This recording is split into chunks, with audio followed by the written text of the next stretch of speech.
नाज़रीन, पाकिस्तान से वज़ीर तजारत मखदूम फ़हीम अमीन के साथ एक 30 रुकनी वफ़द जापान भी आए हुए हैं। उनके उसमें पाकिस्तान जापान फोरम के जनरल सेक्रेटरी जनाब कलीम सिद्दीकी साहब उर्दू नेट जापान के लिए कुछ बातें रिकॉर्ड करेंगे। जी सुनिए। जी अस्सलाम वालेकुम सर। जी नासिर साहब। जी कलीम साहब, कैसे हैं आप? ठीक हैं? बिल्कुल ठीक ठाक। आपको जनाब उर्दू नेट जापान की तरफ से और पाकिस्तान के हमारे नुमाइंदे जावेद अख्तर भट्टी साहब की तरफ से आपको जापान में खुशामदद कहते हैं। और उर्दू नेट के लिए प्लीज़ आप कुछ अपने तासुरात पेश करें कि जापान आपके आने के क्या मकासद थे और आपने क्या यहाँ पे किन किन लोगों से मुलाकातें की और अपने फोरम का मुख्तसर सा तारुफ करवाइए प्लीज़। शुक्रिया नासिर साहब, बहुत खुशी है जापान में आके। मकासद हमारे फोरम के पाकिस्तान जापान बिजनेस फोरम ये कोई 10 साल पहले कायम हुआ था। मैं उसका फाउंडर मेंबर हूँ और इस वक्त डायरेक्टिव डायरेक्टर और सेक्रेटरी जनरल। हमारा मकसद बेसिकली पाकिस्तान की तिजारत और पाकिस्तान में इन्वेस्टमेंट प्रमोट करना है और इस सिलसिले में ये हर साल होती है। 1 साल पाकिस्तान में, 1 साल जापान में। पिछले 2 साल से हो नहीं पाई, हालात कुछ इस तरह थे, यहाँ सुनामी आ गई थी, पाकिस्तान में भी फ्लड्स थे, कुछ थोड़े बहुत और मसले मसाइल पाकिस्तान के होने की वजह से जापान नहीं आ सके। तो हमने कहा कि चले ठीक है, हम लोग पेश देते हैं, यहाँ पर आए हैं।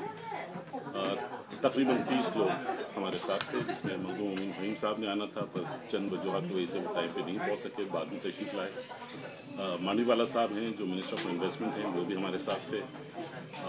इसमें जितनी भी जापान की कंपनियां हैं पाकिस्तान में, उनके नुमाइंदे भी मौजूद थे।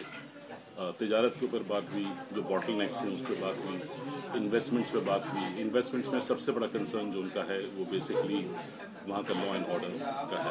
पाकिस्तान गवर्नमेंट ने फ्री इकनॉमिक जोन्स की बात की है जापान को, उसमें हम कोशिश कर रहे हैं कि वो भी आ जाएं। 10 साल का टैक्स फ्री हमने उनको मुराद दी हुई है, इस पर भी बात हुई है। मीठी से बात हुई, मीठी के नायब वज़ीर थे, उनके साथ गुफ्तगू रही।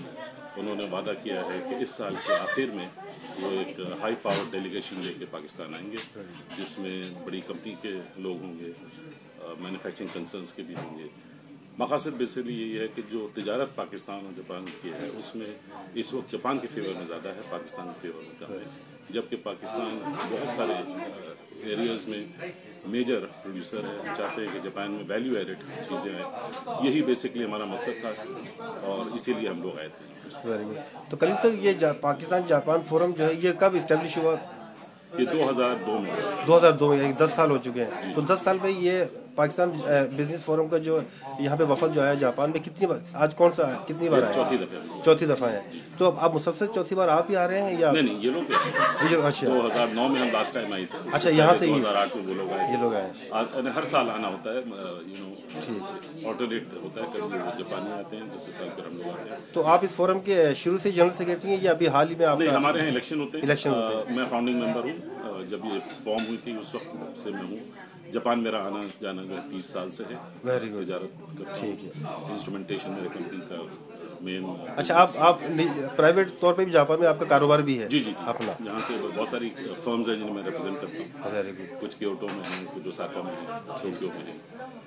इस सिलसिले में आना रहता है। तो फोरम हमने इसलिए बनाया था कि जापान में जो सबसे बड़ा मसला है वो ये है कि पाकिस्तान के इमेज को सही करना है, उनको बताना है कि पाकिस्तान के अंदर काफ़ी पॉसिबिलिटीज़ हैं, बहुत सा पोटेंशियल है। इर्द गिर्द के जो कंट्रीज़ हैं, इंडिया है, बांग्लादेश है, वो हमसे आगे बढ़ चुके हैं। हमारे यहाँ इसको बताना है इनको, जापानियों को भी पाकिस्तान में भी बहुत सारी ऐसी चीज़ें हैं जिसको बढ़ा सकते हैं। इनका इन्वेस्टमेंट ज़्यादातर जो है वो ऑटोमोबाइल में है। हम उसको चाह रहे हैं कि डाइवर्सिफाई करें, एक्सपोर्ट्स के लिए भी पाकिस्तान को कंसिडर करें। एग्रीकल्चर के अंदर हमारे यहाँ बहुत पॉसिबिलिटीज़ हैं, इसके ऊपर भी बात करें। तो आपका ये दौरा जो है एक लिहाज से ये इसको कामयाब दौरा कहा जा सकता है? काफ़ी हद तक। तो इसमें सबसे बड़ी आप और मुख्तलिफ कारोबारी लोगों से या मुख्तलिफ कंपनियों के सरबराहों से आपकी मुलाकात हुई, सबसे जो चीज़ा कंपनियां, कौन सी कंपनियां ने जो आप? बेसिकली हमारे जो काउंटर पार्ट के चीफ हैं यहाँ पे जी, वो हैं मारूबेनी के चेयरमैन जी असादा साहब हैं। बहुत बड़ी कंपनी है। इसी तरह जितने भी ट्रेडिंग हाउसेज हैं वो भी रिप्रेजेंटेटिव हैं, हमारे बोर्ड पर हैं। इसी तरह जितने भी ऑटोमोबाइल मैन्युफैक्चरर्स हैं और भी बैंक ऑफ टोक्यो का भी बंदा है, वो भी हमारे बोर्ड पर है। 10 पाकिस्तानी हैं और 10 जापानी बोर्ड पर है। तो कलीम साहब, जापान में जो हमारी पाकिस्तानी कम्युनिटी जो यहाँ रहती है, तो उनके लिए कोई आपका खसूसी तौर पे कोई ऐसी کوئی ایسی اسکیم کہ جو یہاں سے جو پاکستان کے لیے اگر وہ اپنے بزنس کرنا چاہیں یا انویسٹمنٹ کرنا چاہیں ان کے لیے کوئی ایسا انسینٹیو ہے؟ ایسے کوئی فورم نے کچھ کیا جو پاکستانی جہاں پر جاپان میں بزنس مین ہیں ان کے لیے کچھ؟ پاکستانی کمیونٹی سے سچ نہیں، پر امبیسڈر صاحب نمائندہ ہے یہاں کے پاکستانیوں کے، وہ ہمارے ساتھ رہے، سب میٹنگز میں موجود تھے، اور یقیناً اگر کوئی پاکستانی وہاں پہ انویسٹمنٹ کرنا چاہتا ہے تو وہی چیز اپلائی ہوگی جو جاپانی کے لیے ہوتی ہے۔ تھینک یو ویری مچ کلیم صاحب۔ جاوید اختر بھٹی صاحب ہمارے لاہور کے اردو نیٹ جاپان کے خصوصی نمائندے بھی ہیں، انہیں کچھ پیغام دینا چاہیں گے آپ؟ نہیں، میں ان کا شکر گزار ہوں کہ جب میں نے ان کو اطلاع دی کہ میں جاپان آ رہا ہوں تو انہوں نے فوراً مجھے ای میل بھیجا اور آپ کا تعارف کرایا۔ میں انہوں نے فون کیا کہ میں یقیناً ٹائم نکالوں گا اور ضرور آپ سے۔ بہت شکریہ سر آپ کا، thank you very much, thank you, اللہ حافظ۔